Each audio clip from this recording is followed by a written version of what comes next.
As an imam, you've dealt with the good and the bad, the beautiful and the ugly. Can you tell me of a situation where you've dealt with a very, very sad and sorrow situation? Yeah, so there was a situation where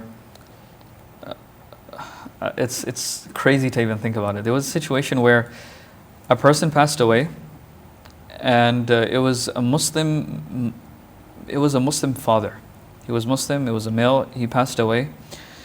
And I got a call for the janazah, but the janazah was not within the masjid, it was away from the masjid, it was in a graveyard in the cemetery. So I went there for the janazah, and I took one of my students with me, and I find out that me and my student are the only Muslims there.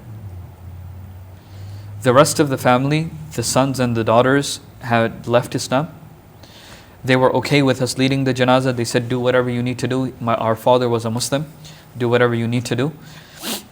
But we're not. I said, are you going to pray with us? They said, no, we're not going to pray. So it was literally me and my student next to me who prayed the janazah with many, many other people watching.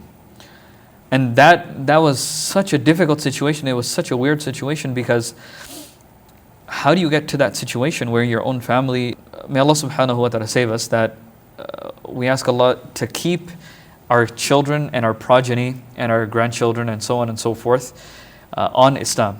Because this is a very, very big issue, very, very big challenge for Muslims in the West. According to the 2017 Pew Research, 23% of Muslims that are born in the US that grow up as Muslims, they leave Islam. 23%. And that itself, the numbers are completely flawed, obviously. The numbers are flawed because the sample size is it's big, but it's not humongous. The numbers are much higher than that. It's not 23%, it's probably more. Where that many Muslims are either leaving Islam, and then there's even a higher percentage of Muslims that either have some sort of doubt within their heart, atheistic doubts, and then agnostic beliefs. They have so many other beliefs, especially as they get into college. So this is a huge challenge for Muslim families within the West. What's the solution to this? The solution is, obviously, when our children are young, we have to make sure that they receive a high quality Islamic education.